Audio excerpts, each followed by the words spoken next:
വിശദമായ വാർത്തയിലേക്ക്. വൃഷ്ടിപ്രദേശങ്ങളിൽ ശക്തമായ മഴ ലഭിച്ച സാഹചര്യത്തിൽ ജലനിരപ്പ് ഉയർന്നതിനാൽ പൊന്മുടി ഡാമിന്റെ ഒരു ഷട്ടർ 30 സെന്റിമീറ്റർ ഉയർത്തി. 45 ക്യൂമെക്സ് വരെ വെള്ളമാണ് തുറന്നുവിടുന്നത്. 706.55 മീറ്ററാണ് നിലവിലെ ജലനിരപ്പ്. 707.7 മീറ്ററാണ് പരമാവധി സംഭരണശേഷി. ഇത്തവണ മൂന്നാം തവണയാണ് അണക്കെട്ടിന്റെ ഷട്ടർ ഉയർത്തുന്നത്. വിത്ത് തേങ്ങ സംഭരണ കേന്ദ്രങ്ങൾ കർഷകരെ അവഗണിക്കുന്നതായി പരാതി. ഗുണമേന്മയുള്ള വിത്ത് തേങ്ങകൾക്കായി തെരഞ്ഞെടുത്ത കർഷകരെ ഒഴിവാക്കി മറ്റ് സ്ഥലങ്ങളിൽ നിന്ന് തേങ്ങ ശേഖരിക്കുന്നതായാണ് പരാതി. വിത്ത് തേങ്ങയ്ക്ക് വില 40-ൽ നിന്ന് 70-ലെത്തിയതോടെയാണ് ഈ ചുവടുമാറ്റമെന്നാണ് പരാതി. നാളികേരത്തിൽ ഗുണമേന്മ കൂടിയ കുറ്റ്യാടി തേങ്ങയാണ് വിത്ത് തേങ്ങയ്ക്ക് ഏറെ പ്രിയമുള്ളത്. കായ്ഫലത്തിലും വളർച്ചയിലും മികച്ച കുറ്റ്യാടി തൈകൾക്ക് ആവശ്യക്കാർ ഏറെയാണ്. കാവിലുംപാറ, കായക്കൊടി, കുറ്റ്യാടി, മരുതോങ്കര പഞ്ചായത്തുകളിൽ നിന്നാണ് ഇവ സാധാരണ ശേഖരിക്കാറുള്ളത്. ഇതിനായി പ്രത്യേകം അടയാളപ്പെടുത്തിയ തെങ്ങുകളുമുണ്ട്. ഈ തേങ്ങകൾ ഉദ്യോഗസ്ഥരുടെ മേൽനോട്ടത്തിലാണ് തോട്ടത്തിൽ നിന്ന് എടുക്കുന്നത്. 2 വർഷം മുൻപ് വരെ 40 രൂപ കർഷകന് നൽകിയിരുന്നത് ഇപ്പോൾ 70 രൂപയാക്കിയിട്ടുണ്ട്. എന്നാൽ ഇപ്പോൾ യഥാർത്ഥ കർഷകരിൽ നിന്നല്ലാതെ തേങ്ങ ശേഖരിക്കുന്നതായാണ് ആരോപണം. നമ്മളുടെ വിത്തേങ്ങ കർഷകന്റെ തേങ്ങ സംഭരിക്കാതെയും മറ്റ് മേഖലകളിൽ കച്ചവടക്കാരും വ്യവസായികളും മറ്റുള്ളവരും വാങ്ങിക്കൂട്ടി തേങ്ങ സീരടിച്ച് തേങ്ങ സംഭരിക്കുകയും ചെയ്തു എന്ന് ഞാൻ 100% വിശ്വസിക്കുന്നു.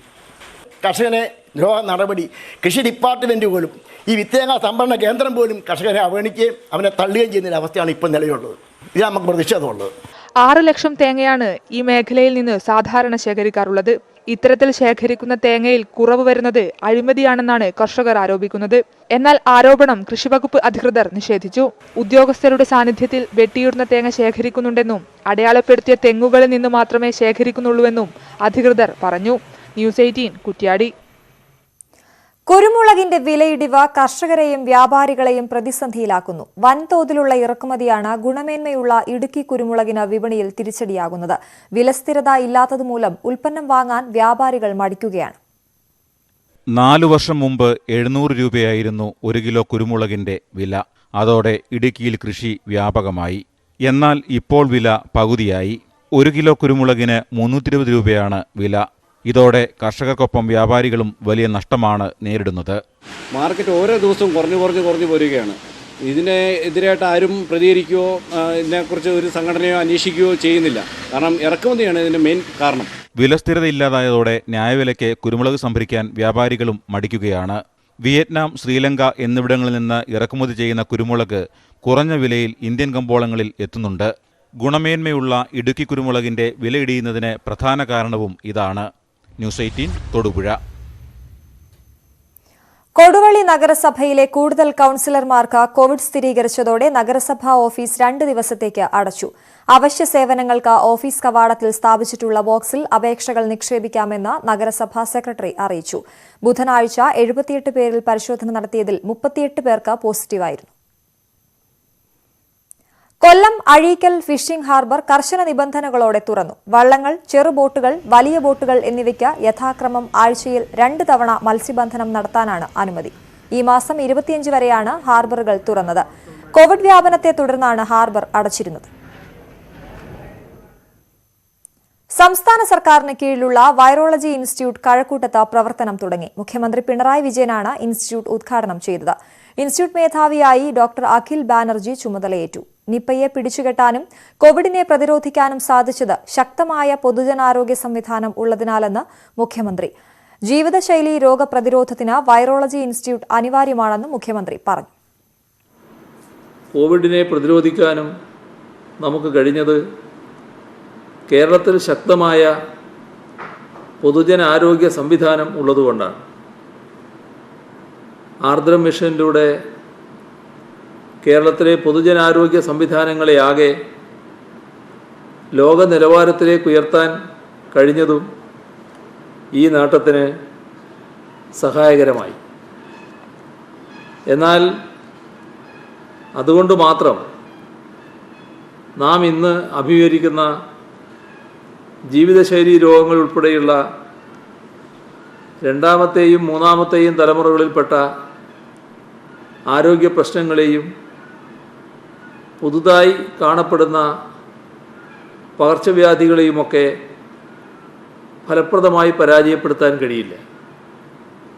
അതിന് ഇന്നിവിടെ പ്രവർത്തനക്ഷമമാകുന്ന ഇൻസ്റ്റിറ്റ്യൂട്ട് ഓഫ് അഡ്വാൻസ്ഡ് വൈറോളജി പോലുള്ള സ്ഥാപനങ്ങൾ അനിവാര്യമാണ്.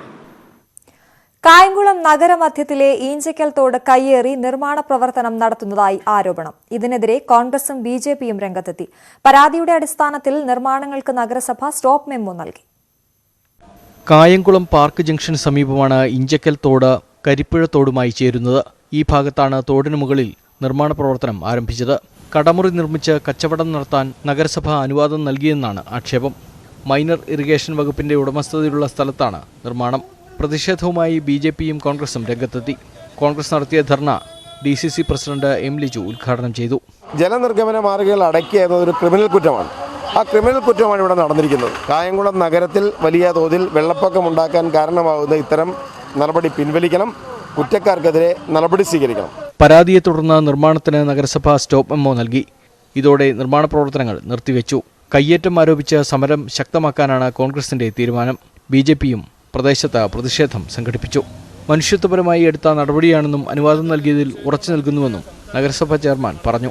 നാടിൻ്റെ ഒരു പൊതു ആവശ്യത്തിന് വേണ്ടി അത് നിർത്തിയപ്പോൾ അയാൾക്ക് സൗകര്യപ്രദമായി കൊടുക്കാൻ വേറെ സ്ഥലമില്ലാത്തപ്പം നീരൊഴുക്കത്തോടെ അതിൻ്റെ മണ്ടയ്ക്ക് നീരൊഴുക്ക് തടസ്സപ്പെടാതെ ചെയ്യാൻ കഴിയുന്ന രൂപത്തിൽ കൊടുക്കാമെന്ന് ഞങ്ങൾ ഇറിഗേഷൻ്റെ അനുവാദം മേടിച്ച് കൊടുക്കുന്നതിന് എന്താ തെറ്റ്? ചട്ടപ്രകാരമുള്ള നടപടികൾ സ്വീകരിക്കാൻ റവന്യൂ വിഭാഗത്തിന് നിർദ്ദേശം നൽകിയിട്ടുണ്ടെന്നും ചെയർമാൻ വ്യക്തമാക്കി. ന്യൂസ് 18 കായംകുളം. രണ്ടാമത് സനൽ ഫിലിപ്പ് മാധ്യമ പുരസ്കാരം മാതൃഭൂമി ന്യൂസിലെ ഡി പ്രമേഷ് കുമാറിന്. വന്ധ്യതാ ചികിത്സയുടെ പേരിൽ സംസ്ഥാനത്ത് നടക്കുന്ന കൊടിയ ചൂഷണങ്ങളെക്കുറിച്ചുള്ള റിപ്പോർട്ടുകൾക്കാണ് പുരസ്കാരം. 25,000 രൂപയും പ്രത്യേകം രൂപകൽപ്പന ചെയ്ത ശില്പവുമാണ് പുരസ്കാരം. നവംബർ ആദ്യവാരം പുരസ്കാരം സമ്മാനിക്കും. മലയാള മനോരമ മുൻ എഡിറ്റോറിയൽ ഡയറക്ടർ തോമസ് ജേക്കബ്, നടൻ സലിംകുമാർ, എഴുത്തുകാരി ശാരദക്കുട്ടി എന്നിവരടങ്ങിയ ജൂറിയാണ് ജേതാവിനെ തെരഞ്ഞെടുത്തത്. വയനാട്ടിൽ റേഷനരി മറിച്ചുവിറ്റതിൽ പോലീസ് അന്വേഷണത്തിനും ഉത്തരവ്. ജില്ലാ പോലീസ് മേധാവി അന്വേഷിക്കണമെന്ന് ജില്ലാ കളക്ടർ. മാനന്തവാടി കെല്ലൂരിൽ 10 ടൺ റേഷനരി സ്വകാര്യ കമ്പനിക്ക് മറച്ചുവിൽക്കാൻ ശ്രമിച്ചെന്നാണ് കേസ്. ഇതിൽ ഉദ്യോഗസ്ഥർക്കും തൊഴിലാളികൾക്കും റേഷൻ കട ഉടമകൾക്കും പങ്കുണ്ടെന്ന് തെളിഞ്ഞ സാഹചര്യത്തിലാണ് ഉത്തരവ്. കേസിൽ വിജിലൻസ് അന്വേഷണം തുടരുകയാണ്. കൊച്ചിയിൽ വാഹനാപകടത്തിൽ ഗർഭിണി മരിച്ചു. ലേക്ക് ഷോർ ആശുപത്രിയിലെ നഴ്സായ കോഴിക്കോട് സ്വദേശി ഷെൽമി പൗലോസാണ് മരിച്ചത്. അരൂർ ചന്തിരൂരിലായിരുന്നു അപകടം. സ്വകാര്യ ബസ്സിന് പിറകിൽ കണ്ടെയ്നർ ലോറി ഇടിച്ചാണ് അപകടമുണ്ടായത്. ബസ് കാത്തുനിന്നിരുന്ന ഷെൽമി ബസ്സിനടിയിൽപ്പെടുകയായിരുന്നു.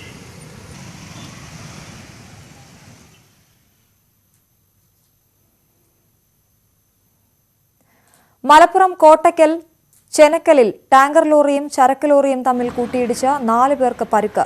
ലോറി ഡ്രൈവർമാർക്കും ഒപ്പം ഉണ്ടായിരുന്നവർക്കുമാണ് പരിക്ക്. പുലർച്ചെ 5 മണിയോടെയായിരുന്നു അപകടം. കോട്ടക്കൽ ഭാഗത്ത് നിന്ന് വരികയായിരുന്ന ടാങ്കർ ലോറിയും എതിരെ വന്ന ചരക്ക് ലോറിയും കൂട്ടിയിടിക്കുകയായിരുന്നു. അപകടത്തിൽ ടാങ്കർ ലോറിയുടെ മുൻവശം പൂർണ്ണമായും തകർന്നു.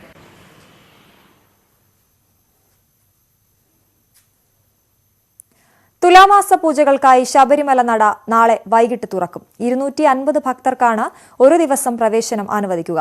ദർശനത്തിന് വെർച്വൽ ക്യൂ സംവിധാനം ഏർപ്പെടുത്തിയിട്ടുണ്ട്. 24 മണിക്കൂർ മുമ്പുള്ള കോവിഡ് നെഗറ്റീവ് സർട്ടിഫിക്കറ്റുമായി എത്തുന്നവർക്ക് മാത്രമാണ് പ്രവേശനം. ശബരിമല മാളികപ്പുറം മേൽശാന്തിമാരുടെ നറുക്കെടുപ്പ് മറ്റന്നാൾ രാവിലെ 8-ന് സന്നിധാനത്ത് നടക്കും. 9 പേരാണ് ശബരിമല മേൽശാന്തി തെരഞ്ഞെടുപ്പിനായി അന്തിമ പട്ടികയിൽ ഉള്ളത്. തുലാമാസ പൂജകൾ പൂർത്തിയാക്കി 21-ന് നടയടയ്ക്കും. രാജാക്കാട് പഞ്ചായത്ത് പച്ചത്തുരുത്ത് പ്രഖ്യാപനം നടന്നു. പരിസ്ഥിതി സംരക്ഷണത്തിന്റെ പ്രാധാന്യം ജനങ്ങളിലേക്ക് എത്തിക്കുന്നതിനാണ് പച്ചത്തുരുത്ത് പദ്ധതി സർക്കാർ ആരംഭിച്ചത്. ഇതിന്റെ ഭാഗമായാണ് രാജാക്കാട് പഞ്ചായത്തിൽ പദ്ധതി പ്രഖ്യാപനം നടന്നത്. ചടങ്ങിൽ Ayurveda medical officer doctor MS Noushad പദ്ധതി പ്രഖ്യാപനം നടത്തി. പദ്ധതി പുരസ്കാരം പഞ്ചായത്ത് പ്രസിഡന്റ് ഏറ്റുവാങ്ങി. വർത്തമാനം തുടരുന്നു. ഇനി കാർഷിക കേരളം.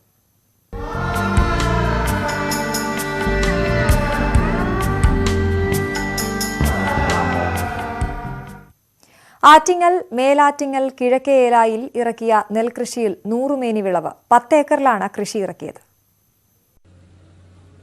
25 വർഷമായി തരിശിട്ടിരുന്ന ഏലായിലാണ് നഗരസഭയും കർഷക സമിതിയും കൃഷി ഇറക്കിയത്. നെൽകൃഷിക്ക് പുറമെ വാർഡിലെ തരിശുഭൂമി ഏറ്റെടുത്ത പച്ചക്കറി, ഫലവൃക്ഷങ്ങൾ, കപ്പ, വാഴ തുടങ്ങിയവയും കൃഷി ചെയ്യുന്നു. ഈ മാസം അവസാനത്തോടെ കൊയ്ത്ത് പൂർണ്ണമാകും. രണ്ടാം ഘട്ട നെൽകൃഷിക്കുള്ള തയ്യാറെടുപ്പുകൾ തുടങ്ങിയതായി കർഷക സമിതി അറിയിച്ചു.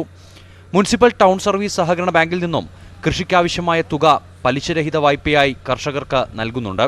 വിളകൾ കർഷകർക്ക് മാർക്കറ്റ് വിലയേക്കാൾ 20% അധിക വില നൽകി സംഭരിക്കുമെന്ന് ചെയർമാൻ എം പ്രദീപ് പറഞ്ഞു. നിർഭാഗ്യകരമെന്ന് പറയട്ടെ, നമ്മുടെ താലൂക്കിൽ തന്നെയുള്ള ഒട്ടുമിക്ക സ്ഥാപനങ്ങളും പലിശരഹിത വായ്പയെ വിതരണം ചെയ്തിട്ടില്ല. ആറ്റിങ്ങൽ മുനിസിപ്പൽ ടൗൺ സർവീസ് സഹകരണ ബാങ്ക് അക്കാര്യത്തിൽ തലയുയർത്തി നിൽക്കുകയാണ്. ഈ 16-17 മുതൽ ഈ കാലത്ത് പലിശരഹിത വായ്പ വിതരണം ചെയ്ത ഒരേ ഒരു bank Attingal municipal town service സഹകരണ ബാങ്ക് മാത്രമാണ്. അക്കാര്യത്തിൽ വല്ലാത്ത അഭിമാനമാണ് ഞങ്ങൾക്കുള്ളത്. വിവിധ ഭാഗങ്ങളിലായി 50 ഏക്കറോളം സ്ഥലത്താണ് നഗരസഭയുടെ നേതൃത്വത്തിൽ കൃഷി ചെയ്യുന്നത്. കരനെൽ കൃഷി, മറ്റ് നാണ്യവിളകൾ, മത്സ്യകൃഷി തുടങ്ങിയവയും ഉൾപ്പെടുന്നു. ന്യൂസ് 18 ആറ്റിങ്ങൽ. 10 ഏക്കറിൽ കൂവകൃഷി നടത്തി ശ്രദ്ധേയനാവുകയാണ് പാലക്കാട് കുളപ്പുള്ളി സ്വദേശി അജിത്ത്. 15 വർഷത്തോളമായി കൂവകൃഷി മാത്രം നടത്തി കൂവയുടെ ഗുണഫലങ്ങൾ ജനങ്ങളിലേക്ക് എത്തിക്കുകയാണ് ഈ യുവ കർഷകൻ. കൂവകൃഷിയുടെ ഗുണങ്ങൾ മനസ്സിലാക്കിയാണ് 15 വർഷമായി അജിത്ത് കൃഷി തുടരുന്നത്. 10 ഏക്കറിലാണ് കൃഷി. ഇപ്പോൾ കൃഷി പൂർണ്ണ വളർച്ചയിലെത്തിയിരിക്കുകയാണ്. ഇക്കുറി മികച്ച വിളവ് ലഭിക്കുമെന്നാണ് പ്രതീക്ഷ. കൂവ 2-3 സൈസ് ഉണ്ട്. ഈ മഞ്ഞ കൂവ, നീല കൂവയൊക്കെ ഉണ്ട്. അതിന് പൊടി കുറവാണ്. ഇതിന് 5 കിലോന് 1 കിലോ പൊടി കിട്ടും. മറ്റേതിന് 10-12 കിലോനൊക്കെയാണ് 1 കിലോ പൊടി കിട്ടും. മാത്രമല്ല അത് വെള്ളം ഒരുപാട് പ്രാവശ്യം ചേഞ്ച് ചെയ്ത് കട്ടളയേണ്ട ആവശ്യമുണ്ട്. ഇത് സിമ്പിളായിട്ട് ഒരു പ്രാവശ്യം കൊണ്ടാവും, അല്ലെങ്കിൽ 2 പ്രാവശ്യം കൊണ്ട് ഒറിജിനലായിട്ടുള്ള പൊടി സിമ്പിളായിട്ട് എടുക്കാൻ പറ്റുന്ന കൂവയാണിത്. ഒരു കൂവച്ചെടിയിൽ നിന്നും 1/2 കിലോ മുതൽ 3 കിലോ വരെ കിഴങ്ങ് ലഭിക്കും. 5 കിലോ കിഴങ്ങിൽ നിന്നും 1 കിലോ പൊടി ഉൽപ്പാദിപ്പിക്കാം. 8 മാസത്തോളം പരിപാലനം കൂവകൃഷിക്ക് വേണം. തിരുവാതിര ഞാറ്റുവരയ്ക്കുള്ള കൂവപ്പായസം തയ്യാറാക്കാൻ കൂവ വിളവെത്തുന്നത് കാത്തിരിക്കുകയാണ് കർഷകൻ. ന്യൂസ് 18 പട്ടാമ്പി. ജൈവ പച്ചക്കറി കൃഷി പ്രോത്സാഹിപ്പിക്കുന്നതിന് കർഷകർക്ക് സൗജന്യമായി പച്ചക്കറി തൈകൾ എത്തിച്ചു നൽകി കാന്തല്ലൂർ കൃഷിഭവൻ. ഓരോ കർഷകർക്കും 50 തൈകൾ വീതമാണ് വിതരണം ചെയ്യുന്നത്. കാന്തല്ലൂരിലെ കർഷകർക്കൊപ്പം നിന്ന് നിരവധി പദ്ധതികളാണ് കൃഷിഭവൻ വഴി നടത്തിവരുന്നത്. ഇതിന്റെ ഭാഗമായാണ് ജൈവ പച്ചക്കറി കൃഷി വ്യാപിപ്പിക്കുക എന്ന ലക്ഷ്യത്തോടെ സൗജന്യമായി പച്ചക്കറി തൈകൾ ഉൽപ്പാദിപ്പിച്ച് കർഷകർക്ക് വിതരണം ചെയ്യുന്നത്. ആദ്യഘട്ടത്തിൽ 12,000 തൈകളാണ് വിതരണത്തിനായി എത്തിച്ചിരിക്കുന്നത്. 50 തൈകൾ വീതം ഓരോ കർഷകർക്കും നൽകും. 12,500 പച്ചക്കറി തൈകൾ എത്തിയിട്ടുണ്ട്. ക്യാബേജ്, ബീട്രൂട്ട്, പച്ചമുളക്, തക്കാളി, വഴുതന എന്നിവ തൈകളാണ് വന്നിരിക്കുന്നത്. ഇത് ADCയുടെ തീരുമാനപ്രകാരം ഒരാൾക്ക് 50 തൈ വരത്തക്ക രീതിയിൽ നമ്മൾ ഇന്നു മുതൽ വിതരണം ചെയ്തു തുടങ്ങിയിട്ടുണ്ട്. കാന്തല്ലൂരിൽ വ്യാപകമായി കൃഷി ചെയ്തു വരുന്ന ക്യാബേജ്, ക്യാരറ്റ്, ബീട്രൂട്ട്, തക്കാളി അടക്കമുള്ളവയുടെ തൈകളാണ് വിതരണം ചെയ്യുന്നത്. കൃഷിവകുപ്പിന്റെ പദ്ധതിയിലൂടെ കൃഷിയിടത്തിനൊപ്പം കർഷകരുടെ വീട്ടുമുറ്റത്തടക്കം പച്ചക്കറികൾ സമൃദ്ധമായി വിളയും. ന്യൂസ് 18 കാന്തല്ലൂർ. ലോക്ഡൌണിൽ ഓട്ടോ ഡ്രൈവർ നടത്തിയ നെൽകൃഷിയിൽ 100 മേനി വിളവ്. തിരുവനന്തപുരം ചെങ്കൽ സ്വദേശിയായ അനിൽകുമാറും കുടുംബവുമാണ് പാട്ടത്തിനടുത്ത നിലത്ത് നെൽകൃഷി ചെയ്തത്. 3.5 സെന്റിലെ വീട്ടിൽ അടുപ്പ് പുകയണമെങ്കിൽ അനിൽ ഓട്ടോ ഓടിച്ച് കിട്ടുന്ന തുക വേണം. ലോക്ഡൌണിൽ വരുമാനം കുറഞ്ഞപ്പോഴാണ് അനിൽകുമാർ വീടിന് സമീപത്തെ 50 സെന്റ് പാടം പാട്ടത്തിനെടുത്തത്. ഭാര്യയും മക്കളും കൃഷിപ്പണിക്ക് കൂടെ നിന്നു. നിലമൊരുക്കൽ, ഞാറുനടൽ, കളപറിക്കൽ, വളപ്രയോഗം എന്നിവയെല്ലാം കുടുംബസമേതം ചെയ്തു തീർത്തു. പാലക്കാടൻ മട്ട ഇനത്തിൽപ്പെട്ട നെൽവിത്ത് വിതച്ചു. ഓട്ടമില്ലാത്ത സമയം മുഴുവൻ പാടത്ത് ചെലവഴിച്ചു. 4 മാസം കൊണ്ട് വിളവെടുപ്പിന് പാകമായി. കൂലിക്ക് ആളെ വിളിച്ചാൽ കൊടുക്കാൻ പണമില്ലാത്തതുകൊണ്ട് സ്വന്തമായി കൊയ്യാൻ തുടങ്ങി. 2 ദിവസം കൊണ്ട് കൊയ്ത്ത് പൂർത്തിയാകും. കറ്റമെതിക്കുന്നതടക്കം എല്ലാം കുടുംബസമേതം ചെയ്തു തീർത്ത് നെൽ കൃഷിഭവനിലെ സംഭരണ കേന്ദ്രത്തിൽ കൈമാറും. ഇത് ഈ ലോക്ക്ഡൗൺ സമയത്ത് ഓട്ടോറിക്ഷ ഓടിക്കുന്ന ആളായിരുന്നു. ഓട്ടോ ഇല്ലാത്തതുകൊണ്ട് ഇവിടെ 1 ഏക്കർ പാടം പാട്ടത്തിനടുത്ത് അതിൽ സ്വന്തമായിട്ട് തന്നെ കൃഷി ചെയ്യായിരുന്നു. അതായത് എല്ലാം, അതായത് വളമിടിയിലും ഇപ്പോൾ കൊയ്യൽ വരെ ഒറ്റയ്ക്കും ഫാമിലി ആയിട്ടാണ്. ജൈവവളമാണ് ഉപയോഗിച്ചത്. ആദ്യത്തെ ശ്രമം വിജയിച്ച സാഹചര്യത്തിൽ കൂടുതൽ സ്ഥലം പാട്ടത്തിനെടുത്ത് കൃഷി വിപുലമാക്കാനാണ് ആലോചന. ന്യൂസ് 18 ചെങ്കൽ. പാലക്കാട് മോയൻ സ്കൂളിൽ നടപ്പാക്കുന്ന ഡിജിറ്റലൈസേഷൻ പദ്ധതിയിൽ വൻ ക്രമക്കേടെന്ന ആരോപണം. ഷാഫി പറമ്പിൽ MLAയുടെ നേതൃത്വത്തിൽ നടപ്പാക്കുന്ന 8 കോടി രൂപയുടെ പദ്ധതിയിൽ വൻ ക്രമക്കേടുണ്ടെന്നാണ് അധ്യാപക സംഘടനയായ KSTA ആരോപിക്കുന്നത്. നടത്തിപ്പിൽ സുതാര്യതയില്ലെന്നും പദ്ധതി നിർത്തിവെക്കണമെന്നും PTA ആവശ്യപ്പെട്ടു. എന്നാൽ ആരോപണങ്ങൾ അടിസ്ഥാനരഹിതമാണെന്ന് ഷാഫി പറമ്പിൽ പ്രതികരിച്ചു. 2013-2014 അധ്യയന വർഷത്തിലാണ് മോയൻ സ്കൂളിലെ മുഴുവൻ ക്ലാസ് മുറികളും ഡിജിറ്റലാക്കുന്നതിനും സ്കൂൾ നവീകരിക്കുന്നതിനുമായി 8 കോടി രൂപയുടെ പദ്ധതി തുടങ്ങിയത്. എന്നാൽ സംസ്ഥാനത്തെ മറ്റ് സ്കൂളുകൾ ഹൈടെക് ആയിട്ടും ഇവിടെ പണി പൂർത്തിയായിട്ടില്ല. പദ്ധതിക്കായി 4 കോടി രൂപ ചെലവഴിച്ചിട്ടും അത്രയും തുകയുടെ പ്രവർത്തനങ്ങൾ നടന്നിട്ടില്ലെന്നാണ് KSTA ആരോപിക്കുന്നത്. സ്കൂളിൽ നേരത്തെ ഉണ്ടായിരുന്ന IT ഉപകരണങ്ങൾ കാണാനില്ലെന്നും ഫർണിച്ചറുകൾ കരാറുകാരൻ കൊണ്ടുപോയെന്നും ഇവർ പറയുന്നു. ക്ലാസ് മുറികളിൽ അശാസ്ത്രീയമായാണ് ഇരിപ്പിടം ഒരുക്കിയിട്ടുള്ളതെന്നും KSTA ആരോപിച്ചു. ഇവിടെ ഇരുന്ന തടി ഫർണിച്ചർ എല്ലാം എവിടെ പോയി അവർക്കറിയില്ല. 40 ക്ലാസ് റൂം നേരത്തെ ഡിജിറ്റലൈസ് ചെയ്തിരുന്നു. അതിലുണ്ടായിരുന്ന ഉപകരണങ്ങൾ എവിടെ പോയി അവർക്കറിയില്ല. ഇപ്പോൾ 56 ക്ലാസ് റൂമാണ് അവിടെ ഡിജിറ്റലൈസ് ചെയ്യേണ്ടത്. ഇപ്പോൾ 8 ക്ലാസ് റൂമിനുള്ളത് കയറ്റ് കൊടുത്ത ചില ഉപകരണങ്ങൾ അവിടെ ഉണ്ടെന്നല്ലാതെ മറ്റൊന്നും അവിടെ ഇല്ല. അപ്പോൾ ഈ ഡിജിറ്റലൈസേഷൻ ഈ വിധത്തിലാക്കിയത് ഇങ്ങനെ കൊണ്ടുപോയത് ആരെയെന്ന് അറിയാവുന്ന ഒരാൾ MLA ആണ്. അങ്ങനെ ഒരു എംപവേർഡ് കമ്മിറ്റി വേറെ ഒരു വിദ്യാലയത്തിലും ഇല്ല. ഇതിനു പുറമെ സ്കൂൾ PTA-യും പദ്ധതിക്കെതിരെ രംഗത്ത് വന്നു. പദ്ധതി നിർത്തിവെക്കണമെന്നും ഒട്ടും സുതാര്യതയില്ലാതെയാണ് പ്രവർത്തനമെന്നും PTA ഭാരവാഹികൾ ആരോപിച്ചു. അവരുടെ കണക്കിലൊരു 2,88,00,000 രൂപയുടെ പണികൾ ഇവിടെ ചെയ്തു കഴിഞ്ഞു എന്നാണ് പറയണത്. പക്ഷേ ഇപ്പോൾ നമ്മൾക്ക് എല്ലാവർക്കും കാണാവുന്ന രീതിയിൽ കാണുന്നത് നമ്മൾക്ക് ഇവിടെയുള്ള ഈ ഡെസ്കും ബെഞ്ചുകളുടെ ഒരു മാറ്റം മാത്രമാണ്.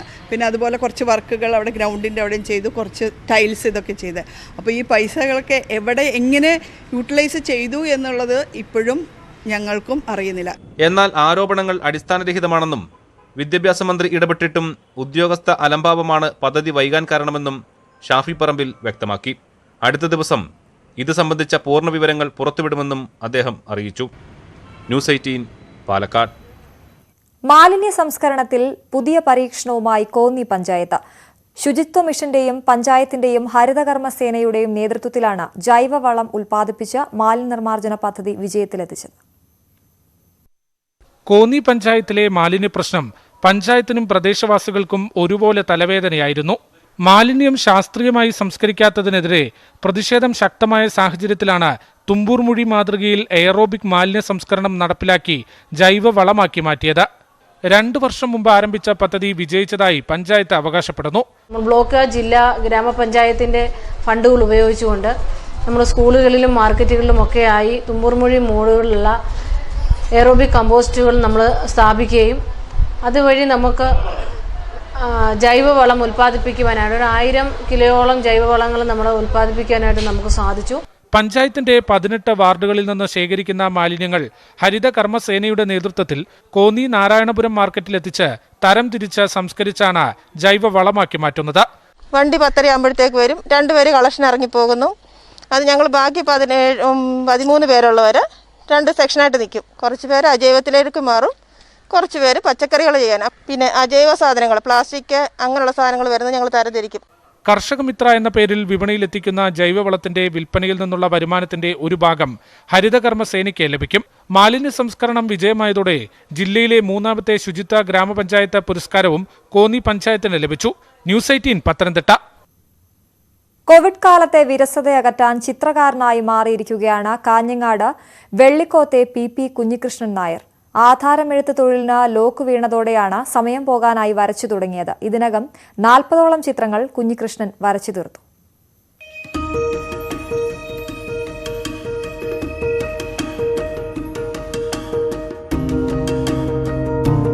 പെയിന്റിംഗ് രീതികളൊന്നും കുഞ്ഞികൃഷ്ണന് വശമില്ല. ആധാരമെഴുത്തുകാരന്റെ കൈകളിൽ പേന മാത്രമല്ല ബ്രഷും വഴങ്ങുമെന്ന് തെളിയിക്കുകയാണ് ഈ ചിത്രങ്ങൾ. അക്രിലിക്കോ എണ്ണച്ചായമോ ഏതായാലും കുഞ്ഞികൃഷ്ണന്റെ കാൻവാസിൽ മനോഹര ചിത്രങ്ങൾ രൂപപ്പെടും. വീടിന്റെ ചുമരിലും നിറയെ ചിത്രങ്ങളാണ്. കഥകളി രൂപങ്ങളും കലാസാഹിത്യകാരന്മാരും രാഷ്ട്രീയ നേതാക്കളും ഭരണാധികാരികളുമൊക്കെ ഇക്കൂട്ടത്തിലുണ്ട്. പലരും പ്രോത്സാഹിപ്പിച്ചപ്പോൾ വളരെ നന്നായിട്ടുണ്ടെന്ന അഭിപ്രായം വന്നപ്പോൾ ഒന്നും കൂടെ നോക്കാം എന്ന് വിചാരിച്ചിട്ടാണ് ഞാൻ വീണ്ടും ചുമരിൽ തന്നെ വീണ്ടും ഒരു കഥകളി വരച്ചു.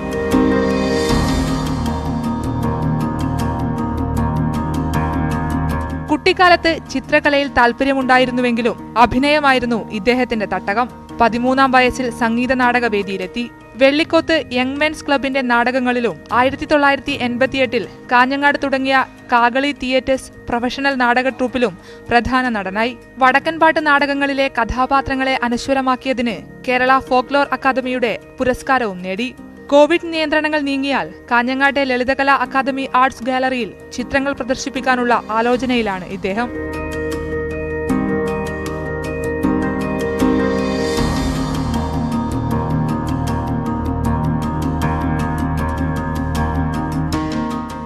ന്യൂസ് 18 കാസർഗോഡ്. നാട്ടുവർത്തമാനം പൂർണ്ണമാകുന്നു. കൂടുതൽ വാർത്തകൾക്കും വിശദാംശങ്ങൾക്കും സന്ദർശിക്കുക malayalam.news18.com.